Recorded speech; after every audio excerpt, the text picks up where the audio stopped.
certainly some really flashy team fighting that could happen with a couple of items. And Volibear, a solid pick. I like it. It's a pretty solid top side of the map as well.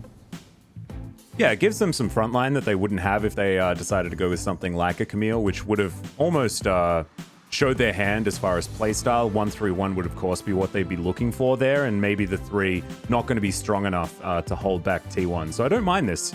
Aiming for a little bit more ability to teamfight, also adding extra magic damage to the composition. And we've seen Volibear into Renekton, the Bear versus the Croc so many times, and the matchup's okay for the Volibear as well. Yeah, absolutely. So it looks like we're ready to go. Yeah, here we are into Game 1. DK versus T1. Damwon Kia versus T1. Telecom 1. Didn't work. Will it be Doran, who self-acclaimed is the, new best top laner, but hasn't been proven yet. We get a lot of action here, though, Max. Yeah, exactly. Canyon is jived over the wall. Faker in a little bit of trouble, but the watch out Eep going to do a fair bit of damage. Flash out from Canyon. Because maybe we shouldn't have been talking him up to the top lane. Yeah, Khan trying to escape here. Bowling ball going to miss. As Khan just going to ulti out of the way. Thankfully, did manage to get to level 6. Canna, of course, level 7, so a few of these minions, and then Khan will be alongside. His most played on the Azir, and here we go. Yeah, it's a big flash in from Canna as Canyon's trying to dive out of the way, but no, first blood going over to T1. Oh, they're looking and a for teleport to dive in towards the top lane. Faker does get there first. Showmaker going to show up as well. A bunch of armor going to be stacked here, as here we go again. Yeah. Ulti comes in, that's a dead Faker. So easy. His number the whole way through so far, and huge props so far to him, as a really nice setup here from Showmaker. I think that Faker needs to flash the second after he gets very much on top of that, so I believe them. Yep. Kisan really good at always noting it.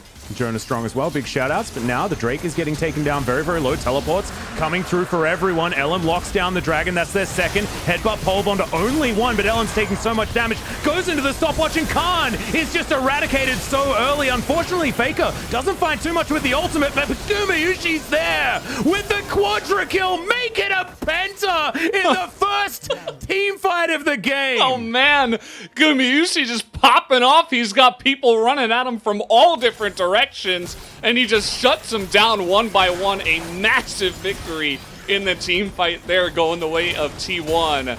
And man, I can't wait to see that one again. LM popping up in his chair right there, as he is super excited, as he should be.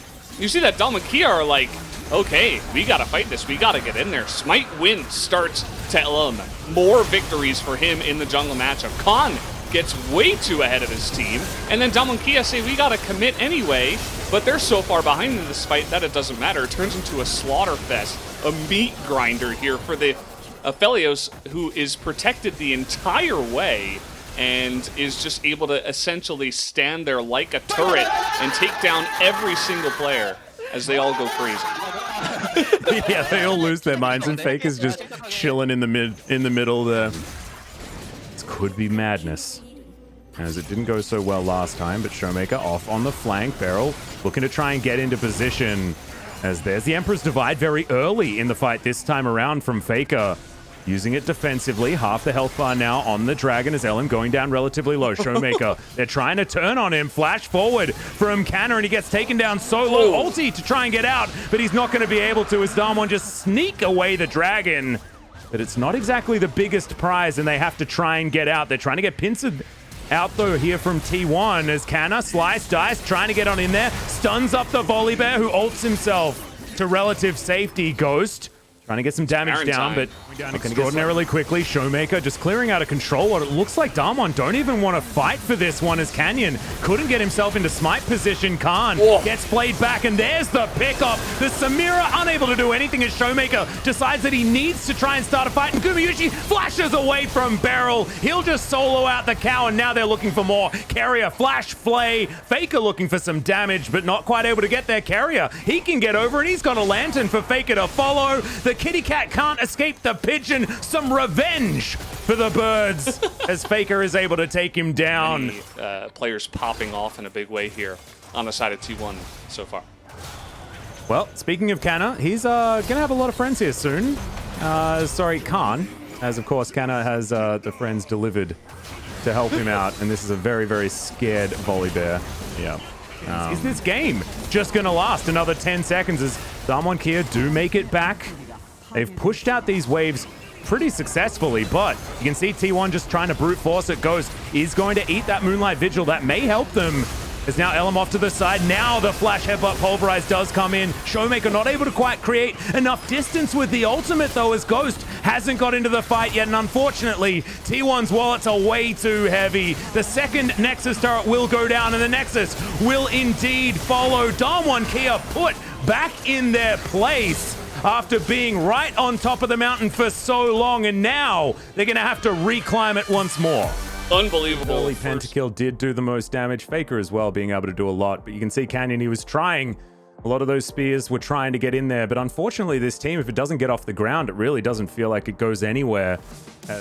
We're back after T1 taking down Damwon Kia, the world champion. T1 had a fantastic move with their Superstar Faker back on the mid lane, but first, let's take a look at the draft. Showmaker was confident enough to blind pick Yone, and Yone was one of the most powerful picks in this kind of meta where AP junglers are preferred. A lot of teams actually want to kind of bend it out before anyone else just locks it in, but T1 actually let it slide through the pick and ban phase. Yone does not have lane priority in the early game. Damwon and Kia, they had Nidalee and also Volibear on the top side of the map. And T1 actually just locked in bottom duos in the very first phase of their pick. Samira and Alistar does not have huge priority over to Aphelios and Thresh, so Lilia was able to utilize this priority and scale up and exert a lot of pressure. T1 was really smart, making a macro decision based on their lead. Elam was able to force flash out of Nidalee earlier to this play, so they were able to get a very easy kill over to Kenyon. Kenyon, well, knew where Lilia was, but Renekton was hiding in the brush. He was able to finish the kill with his flash combo. And that's where Lilia started to get ahead, and also where kind of Nidalee was not having the best day. And we heard that Danny actually told Elim to just jump around the map and do whatever he likes, and Elim, I think, truly pulled it off really well. So let's take a look at the next highlight over here. Aphelios, before the Dragon fight, he was shoving in the wave and watched Lilia actually helping their bottom duo push lane without any accidents. So they were really kind of delicate with their kind of decision making, and also their plan for the upcoming team fights was on point. They did not miss out any kind of potential play coming out from the opponents. And what's Lilia's item here? A lot of players kind of tend to build mythic item first, for example, Moonstone Renewer or Leandries, but this time around, Ellen actually skipped the mythic item and he finished Zonia first. And Aphelios also had the best weapon, and also it has a really nice synergy with Kraken Slayer as well, so he was just dominating that team fight, picking up a pentakill in a very early phase of the game. Well, T1 already took the Dragon and they were all grouped up, so I think Damwon Kia was getting over-eager, just jumping onto the face of the opponents.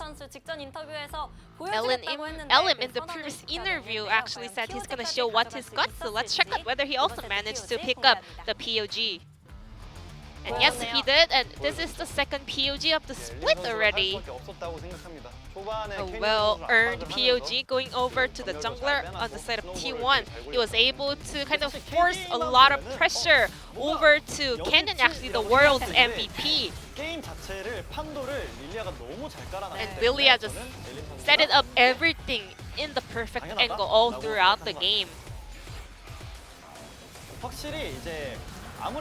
We can say for sure that Canyon is the best jungler in the world, so it's really impressive to see Ellen performing at this level up against him. And also, he did a great job controlling that kind of pressure coming out from the main pack of a player. And that's what makes a player great. Gumayushi did get a pentakill in this game, but Ellen was the core that kind of enabled that kind of teamfight angle. 4 out of 9. We had a very split vote over here, which is the proof that every T1 player had a fantastic one. This is a good sign for T1 that everyone is on their best form, and this is what Danny kept mentioning, a flexible roster. So let's move on to the biggest game of the match, game number 2.